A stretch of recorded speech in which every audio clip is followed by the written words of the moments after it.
여러분, 세상은 마치 정신분열증에 걸린 것과 같습니다. 이게 어떤 뜻이냐면 너무 다른 얘기를 해요.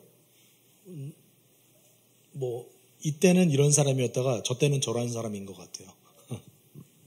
어떤 뜻이냐면 확고한 가치가 사라진 세상을 우리는 살아가고 있습니다. 모든 가치는 그리고 모든 성향은 자신이 결정하는 시대가 되었습니다. 내가 정하는 가치가 합당한 거라고 믿는 시대가 되었습니다. 그래서 보편적 가치는 파편화되고 개인화되었습니다. 이렇게 가치를 본인 스스로가 정하고 본인 스스로가 결정하는 이 시대에서 교육은 의미가 없습니다. 내가 결정해야 되기 때문에 그렇습니다. 여러분, 그럼에도 불구하고 온갖 인간에 대한 연구들은 쏟아져 나오고 있고 그 인간에 대한 연구는 그것을 정면으로 반박하는 것들이 너무 많습니다. 보편적으로 우리가 반드시 가져야만 되는 정서적인 지지들이 있어요. 우리는 물질도 많이 필요하죠. 먹고 사는 거 중요합니다. 그리고 어느 정도 그것을 통해서 만족감을 누려야 됩니다. 그것이 잘못된 것이 아닙니다. 그렇지만 동시에 어떤 것을 추구해야 되는가? 인생은 어떤 것인가? 사랑받는 것, 사랑하는 것, 그리고 정서적 지지를 얻는 것, 이것이 인생에 매우 중요하다라고 우리는 연구 결과에서도 여실히 드러나고 있고 모두가 다 인정합니다. 그렇지만 그것을 개인화시켜서 없어도 돼 라고 받아들이는 자들에 대해서 존중해야 된다라고 우리는 배우고 있습니다.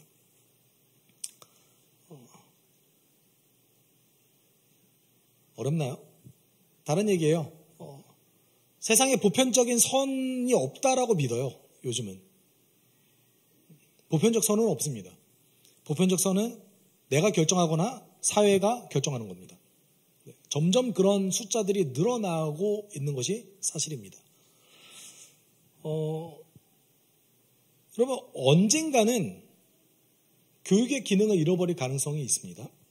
우리가 교육을 할 때 단지 지식을 전하는 것이 전부가 아니잖아요. 그렇죠? 지식을 전하는 것이 전부가 아니라 그 안에서 우리가 정서적 지지를 얻을 수 있는 그것을 교육받는 거기도 합니다. 사회생활을 하면서. 근데 어느 순간 어느 때가 오면 아마 집에서 AI로 교육해야 되는 시대가 올지도 모르겠습니다. 아마 이렇게 얘기하겠죠. 학교를 유지하는 비용이 너무나 아깝다. 네. 실제로 이제 지금 현재 대학교 교수님들은 많은 어려움을 겪는다고 합니다. 왜냐하면 코로나 그 시간 동안에 우리 그 시대에 공부했던 친구들의 그 수준이 너무 이제 떨어져 있다라는 거예요. 그래서 실제로 대학 수업을 듣는데 문해력부터 시작해서 사고력까지 굉장히 이 대학 수업을 들어야만 되는 어떤 수준을 미달한 경우가 많다라는 겁니다. 매체가 부족했을까요? 아니면 지식을 전하는 것이 부족해서 그랬을까요? 아니면 인간은 혼자서 뭘 못해요. 네. 그렇지 않아요? 물론 여기 계신 분들 중에서 혼자서 스스로 계획을 잘 정해서 잘 하시는 분도 있을 수 있을 것 같습니다.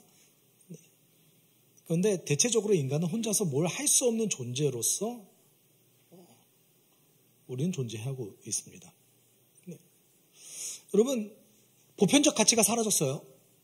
어떤 것이 선인지 어떤 것이 악인지 이제는 구별이 굉장히 모호한 시대가 되어버렸습니다. 그러면 뭐가 제일 중요할까요? 욕망이 제일 중요합니다. 이 시대는 욕망이 선인 시대입니다. 욕망을 성취하는 것이 선인 시대가 되었습니다. 욕망이 인권인 시대가 되었어요. 그래서 욕망을 내가 그대로 표출하지 못한다면 인권을 제한받았다고 여기는 시대를 살아가고 있습니다. 한국은 좀 덜한 편이에요, 여러분. 예를 들어보죠. 현재 미국 캘리포니아에서 현재 일어나고 있는 현상입니다.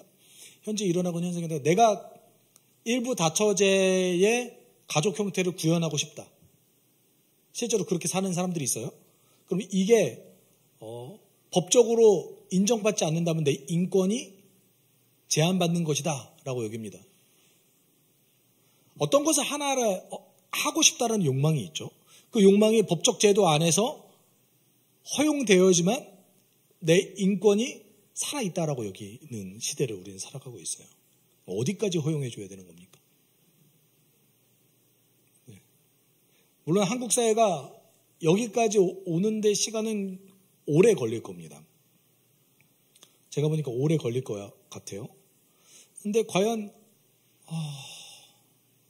정말 그런 시대가 안 올 것이냐 라고 저는 솔직히 장담하지 못하겠어요.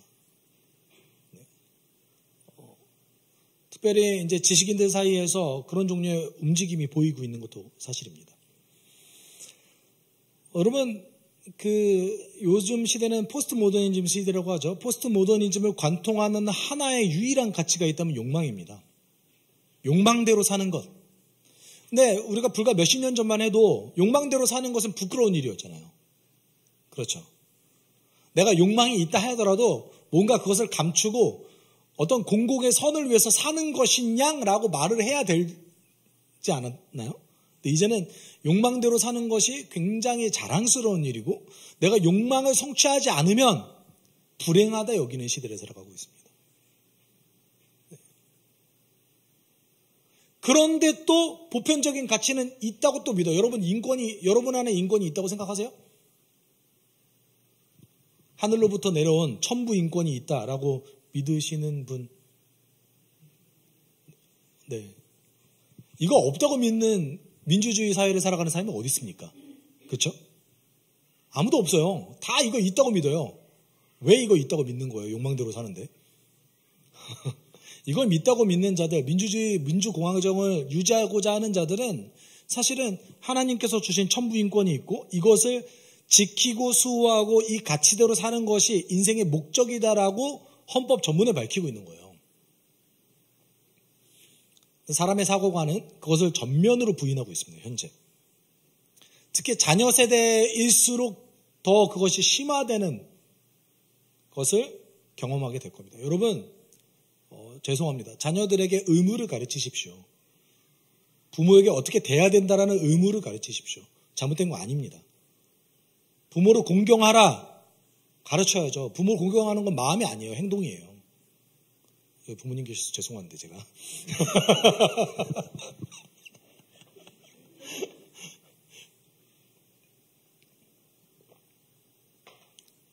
여러분, 그게 오히려 자녀에게 더 복되고 유익한 길입니다.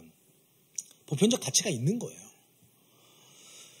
여러분, 바울은 오늘 본문 속에서 그리스 문명의 심장과도 같은 아테네에서 복음을 전합니다. 여러분, 우선 그는 아테네 사람들이 가지고 있었던 그 신을 알고자 하는 그 어떤 그 욕망, 그것을 칭찬하면서 시작합니다. 사실 22절을 번역하면 두 가지 그 칭찬하는 말이 될 수도 있고 비꼬는 말이 될 수도 있어요. 너희는 매우 종교심이 많은으로도 번역할 수 있는데 너희는 너무 미신적인으로도 번역할 수 있습니다. 그래서 어떠한 성경학자들은 앞에 바울이 아테네의 우상이 굉장히 많은 것 때문에 경노했잖아요. 그러니까 아레오바고에서 설교할 때 바울이 비꼬면서 얘기했다 이렇게 주장하시는 분도 계십니다. 근데 복음 전하는데 굳이 왜 비꼬아요? 그렇죠? 네. 여러분, 오늘 본문 속에서 바울이 이색적으로 복음을 전하는 모습이 등장해요. 그동안의 바울의 선교 전략과는 다릅니다. 이것이 우리에게 유효한 방법입니다. 네. 여러분 혹시 지나가시면서 회당 보신 적 있으세요? 우리가 회당에서 전도할 수 없잖아요, 현재. 기독교적 지식을 가진 사람에게 전도하십니까? 아예 지식이 없잖아요. 우리에게 유효한 방법이기도 합니다.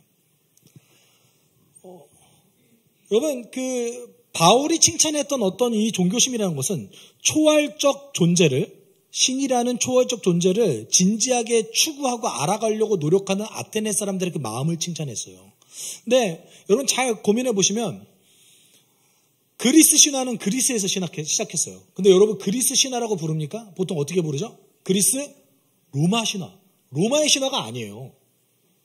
그러니까 로마 사람들이 그리스 신화를 받아들인 거예요. 그러면 전 세계를 지배하고 있는, 지중해 연안에서부터 메소포타미아, 이집트 문명까지 지배하고 있는 이 로마 제국이 정말 역사 가운데 가장 강력했던, 몽골 제국과 비견되는 가장 강력했던 이 제국이 받아들이는 그 신들, 신화 어디서 나왔습니까? 그리스 아테네에서 나왔어요. 그러니까 이들이 가지고 있는 이 신화에 대한 자부심은요, 엄청났습니다. 저 로마 황제조차 믿고 있는 그 신들, 야, 우리 동네에서 나왔어. 그 신화에서 나오는 올림푸스 산이, 야, 저 산이야, 저 산. 이거 아니겠어요? 그렇죠? 이겁니다. 예루살렘이 가지고 있었던 그 성전에 대한 엄청난 자부심, 다윗과 솔로몬이 여기 있었고, 그 엄청난 자부심, 하나님이 여기 임재했고, 그것과 비슷했던 거예요. 그들은 자신이 가지고 있었던 이 신화에 대한 엄청난 자부심이 있었어요. 오히려 여러분, 소크라테스로부터 비롯되지 않았어요. 최초의 철학자는 탈레스라고 부릅니다. 소크라테스가 뭐라고 했죠? 네 꼬라지를 알아라. 죄송해요. 네 자신을 알아라 이렇게 얘기했잖아요. 근데 그거는 소크라테스가 어떤 누군가의 말을 인용한 거예요. 자기가 말한 게 아니에요. 근데 어찌되었건 이 아테네가 그리스 철학으로 유명하지 않습니까? 소크라테스, 플라톤, 아리스토텔레스. 여러분, 이것도 신화에 비교가 안 됐어요. 신화는 엄청난 거였습니다. 그들의 그 심장과도 같았던 그리스 철학은 오히려 신화에 귀속되어졌습니다. 그런 엄청난 자부심을 가지고 있었던 이 아테네 사람들의 종교심, 신을 알고자 하는 그 욕망, 그것을 우선 칭찬하고 시작했어요. 그리고 바울은 23절을 통해서 그 아테네 사람들과 복음을 전하는 자신과 성경의 지식과의 접촉점을 찾기 시작합니다. 23절 같이 읽어볼까요? 내가 다니면서 여러분이 예배하는 대상들을 살펴보는 가운데 알지 못하는 신에게라고 새긴 제단도 보았습니다. 그러므로 나는 여러분이 알지 못하고 예배하는 그 대상을 여러분에게 알려드리겠습니다. 여러분, 바울은 어떤 전도를 하기 위한, 복음을 전하기 위한 접촉점을 찾기 위해서 노력했습니다. 그리고 그 아테네에서 뭔가를 찾아낸 것 같아요. 그게 뭐였냐면 알지 못하는 신이었어요. 그러면 여러분, 우리가 여기서 이 지점을 고민해 봐야 됩니다. 바울이 지금 아테네가 섬기고 있는 알지 못하는 신이 하나님이다 라고 얘기하는 건가요?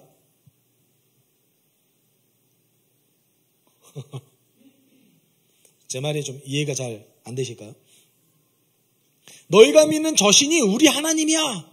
이렇게 얘기하는 걸까요? 지나가다가 여러분 잘 생각해 보세요. 지나가다가 전도를 하는데 한 선교사가, 우리나라도 그런 거 있잖아요. 나무에다가 뭐 이렇게 매달아 놓고, 그렇죠? 거기에 혹시 알지 못하는 신에게 그 옆에다가 내가 혹시 모르는 알지 못하는 신이 있을 수도 있으니 옆에다가 그 신에 대한 어떤 제단을 만들었어요.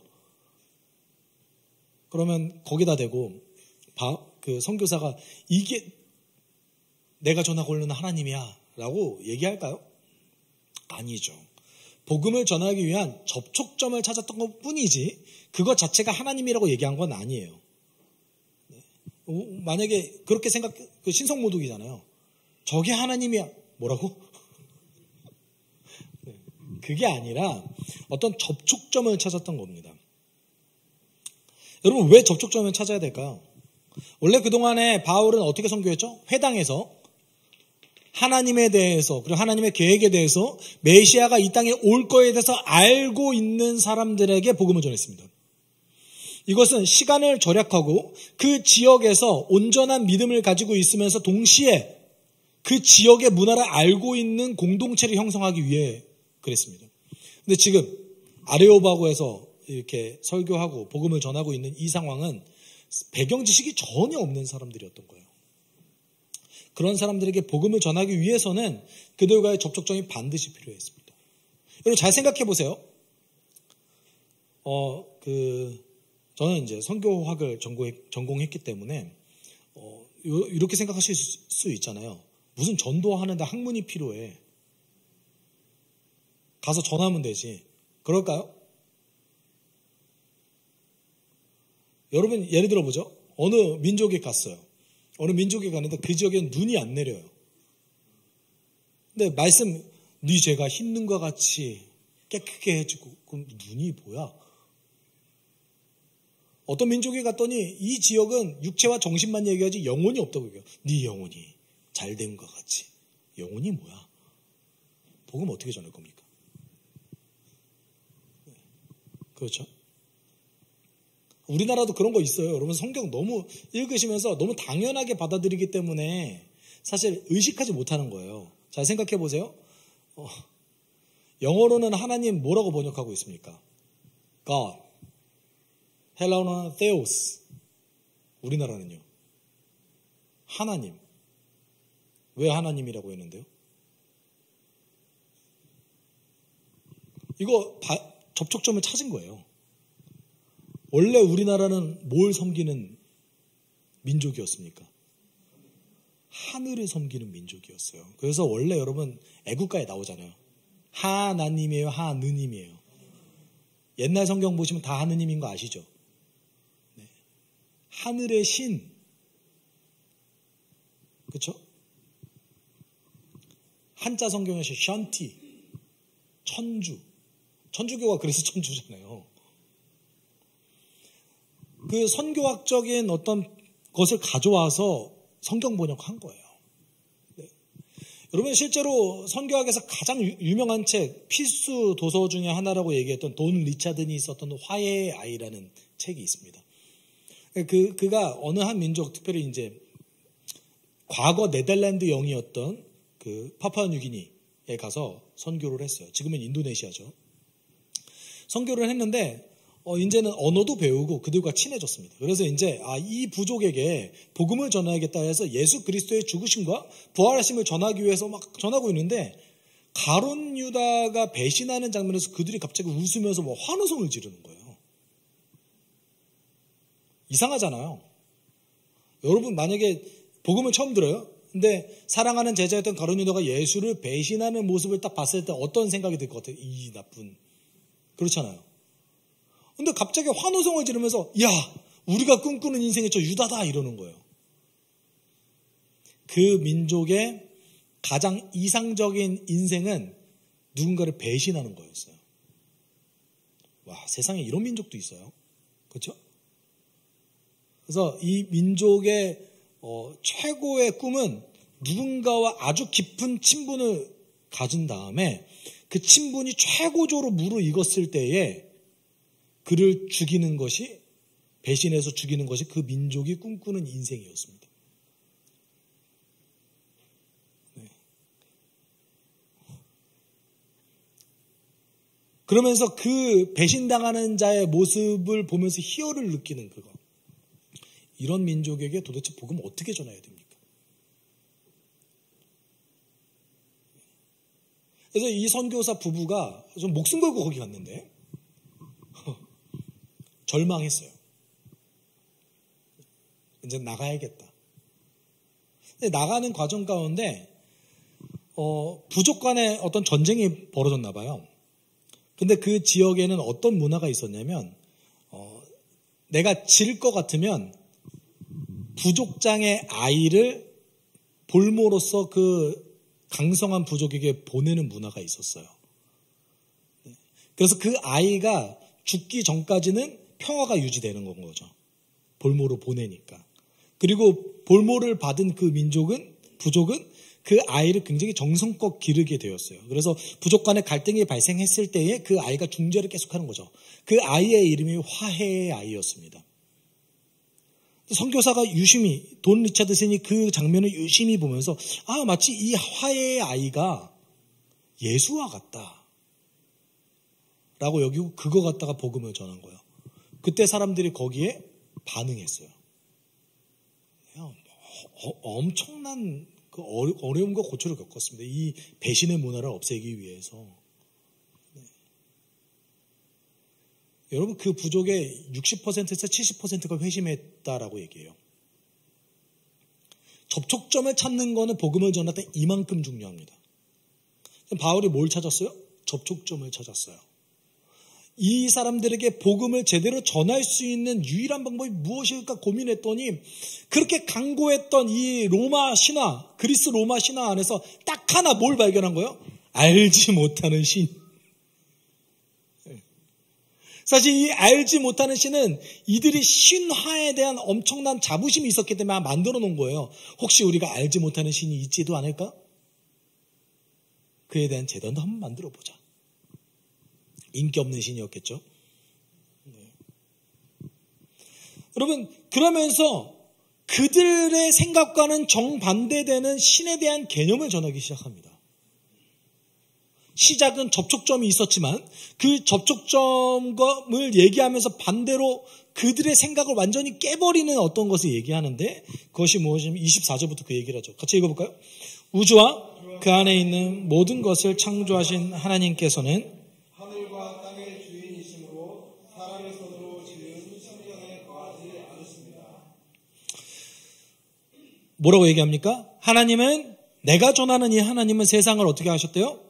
창조했대요. 네. 일단 여기서부터가 물론 여러분 그리스 로마 신화를 보면 창조신이 있어요. 창조신이 있는데 그리스 아테네 사람들이 그 창조신을 생각보다 그렇게 열심히 섬기지 않았어요. 제우스는 창조신이 아니잖아요. 그렇죠? 제우스는 창조신이 아니에요. 창조신이 있다. 내가 전하는 이 하나님은 창조주자. 동시에 너희들이 생각하는 너희들이 지은 그 신전에는 거하지 않는다. 왜냐하면 세상을 만드신 분이 왜 거기에 있냐.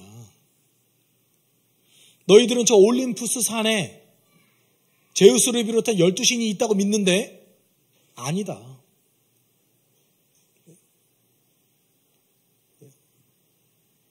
여러분 그 그리스 로마 신화를 보면은 그 그리스 로마 신화는 권력 투쟁이에요. 신과 신들 사이의 권력 투쟁을 다루고 있습니다. 그래서 마지막에 권력을 차지한 게 제우스인 거죠. 그렇죠? 뭐가 지배하고 있습니까? 힘의 논리. 지금 바울이 그걸 정면으로 반박하고 있어요. 어떻게 반박하고 있습니까? 아니 우리 하나님이 모든 걸 창조하셨는데 누가 우리 하나님과 비길 수 있어? 만들어낸 것 따위에 비길 수 있는 분이 아니야. 그리스 로마 신화는 정면으로 반박하고 있죠. 여러분 요즘 시대에도 바울의 반박은 좀 유효합니다.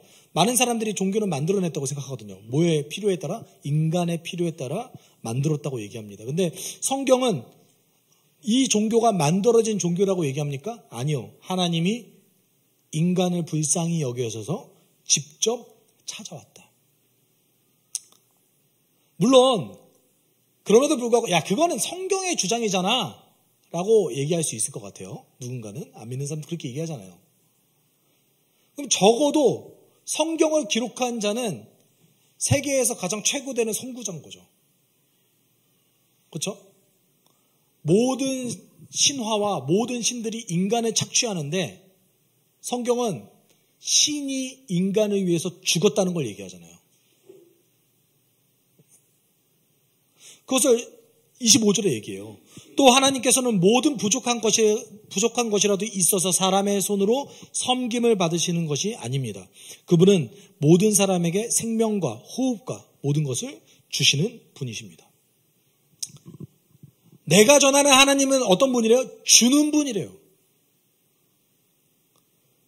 전 세계 모든 종교는 갖다 바치는 종교예요. 여러분 한국 사회가 가장 사랑하는 종교 하나 있잖아요. 요새 되게 대두되고 있는 무속 종교죠. 여러분 그 무속 종교에 종사하는 분의 숫자는 언제나 가장 압도적으로 많아요. 모든 종교에 종사하는 사람 다 합친 것보다 무속 종교에 종사하시는 분들이 많아요. 이상하죠? 그렇게 자기는 신이 없다고 믿는데요. 근데 왜 이렇게 무당말은 잘 믿는지 모르겠어요. 여러분 잘 생각해 보세요. 그 무속 종교의 그 신을 어떻게 믿을 수 있습니까? 언제든지 나한테 해코지할 수 있는 존재인데. 그렇잖아요. 나한테 해코지할까봐 뭔가 받쳐야 되잖아요. 나한테 거짓말할 줄 어떻게 알아요? 있다고 칩시다. 있다고 칩시다. 그런데 이 신이 분노할까봐 뭔가 복채도 내야 되고 뭘 해야 되잖아요. 대가를 지불해야 되잖아요. 거짓말할 줄 어떻게 알아요? 어떻게 믿을 수 있어요? 그렇죠? 그렇게 철석같이 믿더라고요.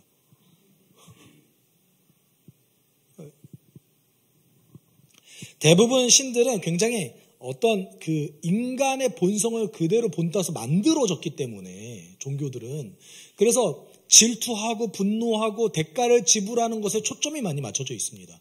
대가를 지불해야 나도 대가를 받는다. 근데 바울이 전하고 있는 하나님 어떤 분입니까? 처음부터 주시기 위해서 너에게 만들어줬다. 그리스도인들의 착각은 뭐냐면 교회에 있는 수많은 규칙들이 성경에 기록된 율법들이 하나님이 인간을 뭔가 착취하기 위해서 인간을 통제하기 위해서 만드셨다라고 착각합니다. 안 그래요. 인간의 유익을 위해서 만드신 거예요. 그리스도의 명령을 따라서 온전히 살았을 때 내가 손해봅니까? 아니요. 그대로 살아가면 내가 더 풍성함과 유익을 누릴 수 있다. 이걸 믿는 게 우리 아닙니까? 바울은 하나님 주는 자다. 그리고 동시에 이렇게 얘기합니다. 그분은 인류의 모든 족속을 한 혈통으로 만드셔서 온 땅 위에 살게 하셨으며 그들이 살 시기와 거주할 지역의 경계를 정해 놓으셨습니다.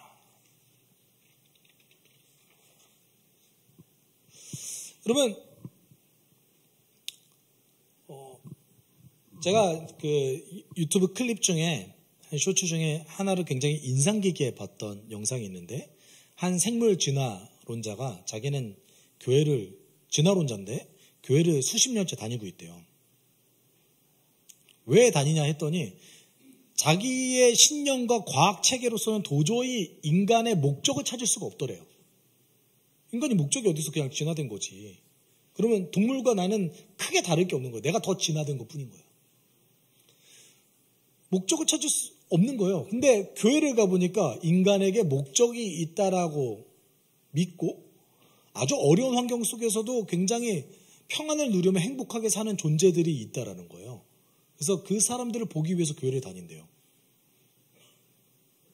여러분 이게 얼마나 모순적인 말인지 아세요 지금?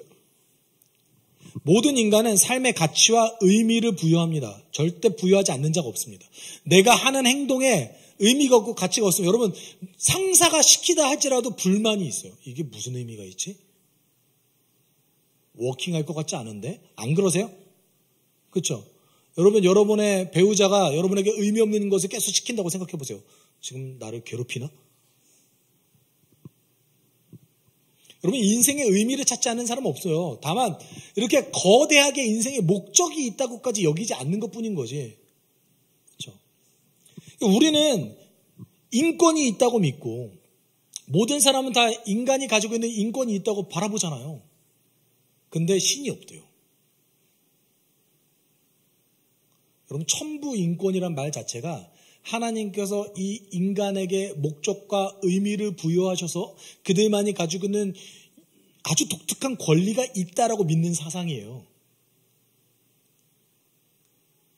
그러면 이게 논리적 정확성이 있으려면 내가 진화를 믿어요? 그럼 내 인권도 없어요.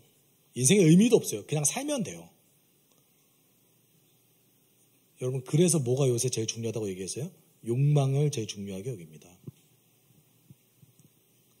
바울이 뭐라고 얘기합니까? 하나님은 우리에게 주신다. 그리고 통치하신다. 얘기하고 있습니다. 그 이유는 무엇인가? 27절 얘기했어요. 같이 읽어봅시다. 이렇게 하신 것은 사람으로 하여금 하나님을 찾게 하시는 것입니다. 사람이 하나님을 다듬어 비판하면 만날 수 있을 것입니다. 사실 하나님은 우리 각 사람에게서 멀리 떨어져 계시지 않습니다. 여러분 우리 하나님의 통치를 느끼지 못하는 분들이 많으신 것 같으세요. 뭔가 기적적인 일들만 일어나야지 하나님이 통치하시는 것 같아요. 아니요, 절대 그렇지 않습니다. 여러분, 이 사회, 이 곳곳에 하나님의 통치가 숨쉬어 있어요. 인간이 정서적인 지지를 받지 않으면 망가진다는 그 사실조차도 하나님의 법과 질서가 지금 이 순간에도 워킹하고 있다는 것을 보여주고 있는 거예요. 심지어 망가진 세상을 보면서도 하나님의 통치는 느낄 수 있습니다. 왜냐하면 하나님의 그 통치를 거절했을 때 현재적인 심판이 있는 거거든요.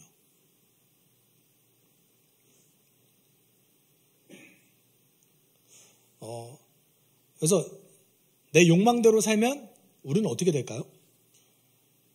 인생이 망가지죠. 물론 하고 싶은 것을 하는 것이 문제가 되진 않습니다. 할 수 있죠. 근데 그것 자체가 인생의 목적으로 두고 살면 안 된다는 거예요. 하나님은 우리의 인생에 규칙과 질서를 정하셨고 방향성을 정해 놓으셨습니다. 여러분, 그대로 살았을 때 우리가 더 평안과 복을 누릴 수 있을 거라고 우린 믿습니다.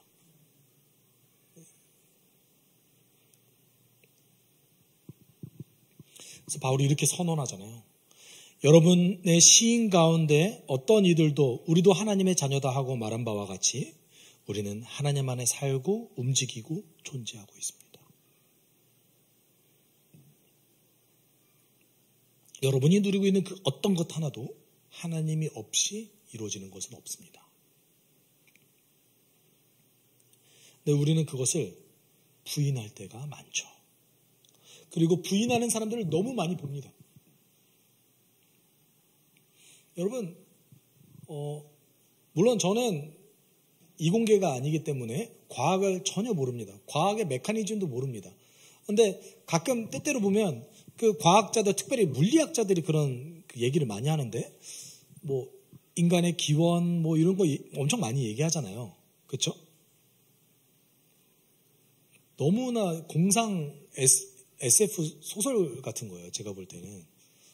저게 증명되지 않았는데 왜 확고하다고 믿고 저렇게 얘기를 하지? 정말 상상력의 영역만 막 얘기해요.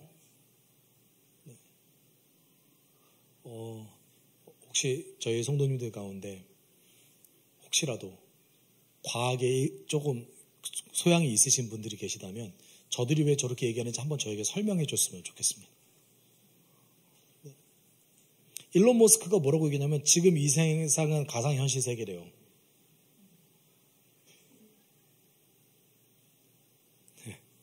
가상현실 세계가 아닐 확률이 10분의 1이래요. 근데 그 전제가 뭐였냐면 완벽한 가상현실이 구현되는가 안 되는가 여기에 있거든요. 네, 어쨌든 그렇게 얘기하고 있습니다. 재밌죠? 똑똑하다는 사람들이 요래요. 네. 똑똑하대요. 근데 그렇게 해요. 가상현실인데 뭐하러 화성에 테라포밍 하려고 하는지 모르겠어요. 네. 도대체 우리는 뭘 믿고 무엇을 위해서 나아가야 되는 겁니까? 네. 바울이 전한 이 복음은 지금 이 순간에도 우리에게 유효합니다. 네. 우리는 하나님 안에서 살고 하나님 때문에 존재하고 하나님과 함께 살아가고 있는 자들입니다. 그 법을 따르면서 살아가고 있습니다. 제가 지난주에 너무 바쁜 것도 악에 가깝지 않을까라고 말씀드렸잖아요. 여러분 너무 바쁘실 때 창조세계를 보십니까? 가끔 꽃이 이만큼 폈구나 라면서 굉장히 놀라지 않으세요? 저는 그 추울 때 꽃이 폈다라는 거에 너무 놀랐어요. 지난주에. 이것을 통해서 우리는 하나님이 지금 이 순간에도 이 세계를 붙잡고 계시고 운행하고 계시다는 것을 인식하고 있습니다. 저 꽃을 보세요.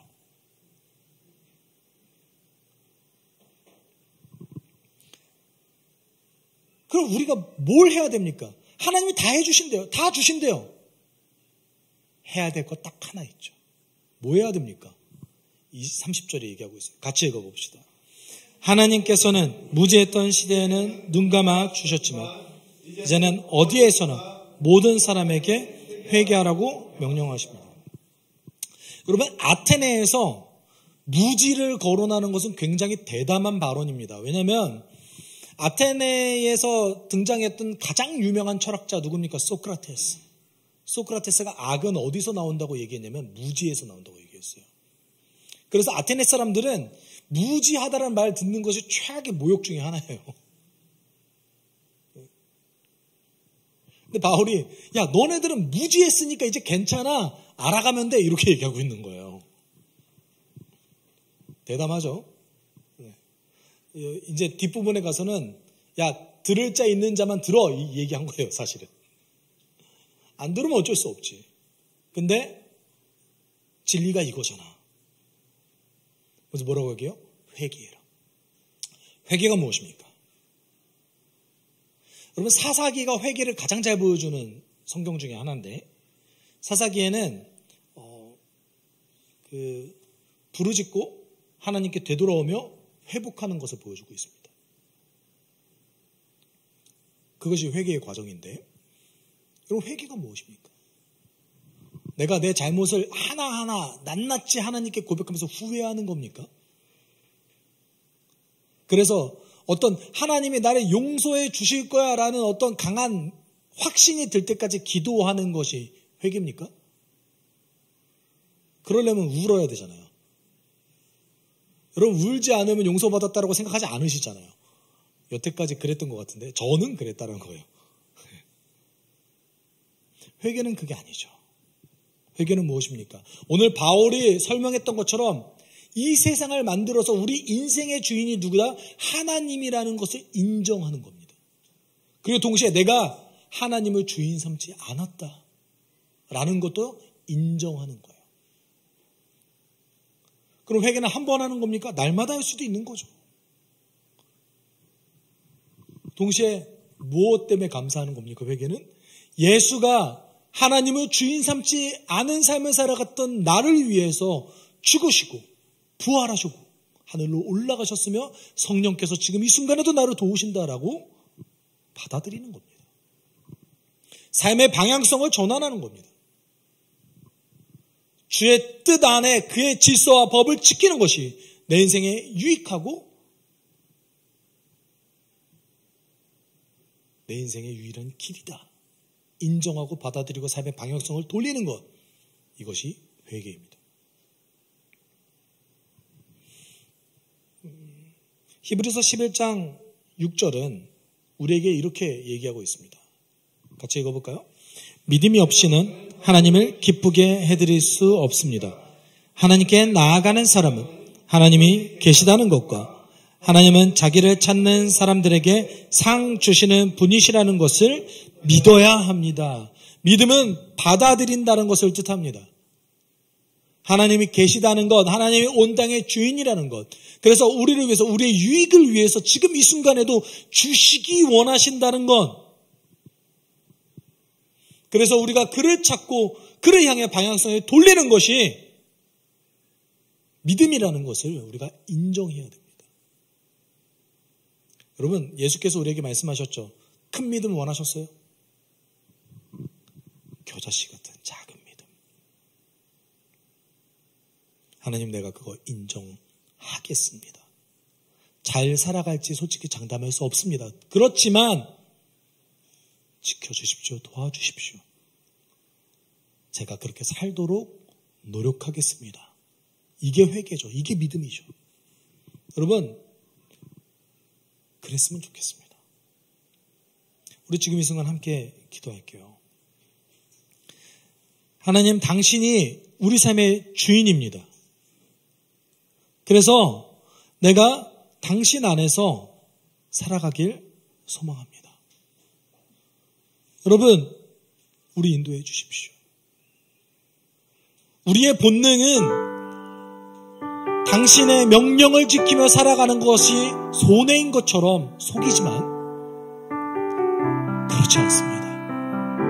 당신께 내 재물을 드리는 것, 시간을 내어드리는 것, 내 삶의 방향성을 오로지 하나님께로 맞추는 것, 이것이 내 삶의 가장 큰 유익일 줄 우리는 받아들이길 소망합니다. 우리 인도해 주십시오. 그렇게 살게 하여 주십시오. 도와주십시오. 우리가 함께 이렇게 기도하도록 하겠습니다. 사랑 많으신 하나님 아버지 감사합니다.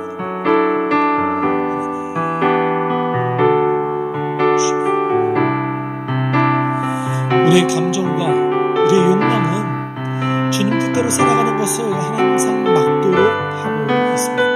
하나님 이 세상을 살아가게 해주십시오. 창조주 하나님을 높이며 살아가는 겁니다. 하나님 마치 이 세상은 정신분열증에 걸린 사람들과 같습니다. 자신의 유익을 위해서는 인권이 있다고 얘기하며 신을 거절하는 이 번역한 시대 속에서 우리는 하나님이 우리를 만드셨고 질서를 만드셨으며 우리에게 고난과 권리를 주셨으며 그대로 살기 소망 그것을 믿습니다. 우리에게 지금 이 순간에도 모든 것 주시길 소망하는 그 하나님 그것을 위해서 그것을 언제나 더 잘 누리기 위해서 주님께서 법칙을 만드셨고 규칙을 만드셨으며 당신은 그 가르침을 우리에게 주셨음을 우리는 믿습니다. 그것을 따르게 소망하는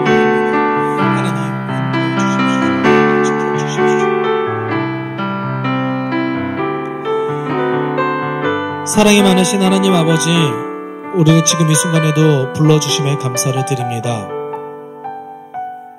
하나님, 세상은 마치 정신분열증에 걸린 것과 같아서 자신의 이득이 있을 때는 인권을 부르짖지만 하나님을 거절합니다. 없다고 얘기합니다. 하나님, 우리는 당신께서 우리에게 주셨던 그 법들이 그 규칙들이, 그 가르침들이 우리 삶을 더 유익하게 하고 당신께서 만드신 것을 더 누리게 하기 위해서 주셨음을 믿습니다.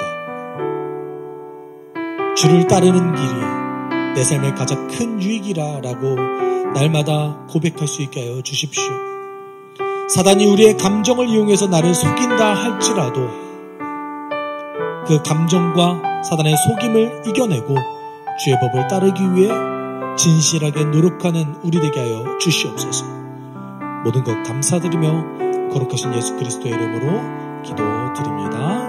아멘. 주 예수 그리스도의 은혜와 하나님의 사랑과 성령의 교통하심이 주님의 법을 한 주 동안 따라 살아가길 소망하는 하나님을 주인 삼아 한 주를 살아가길 소망하는 숲속교회 성도들 위해 그들의 한 주간의 삶 가운데 함께 있을지어다.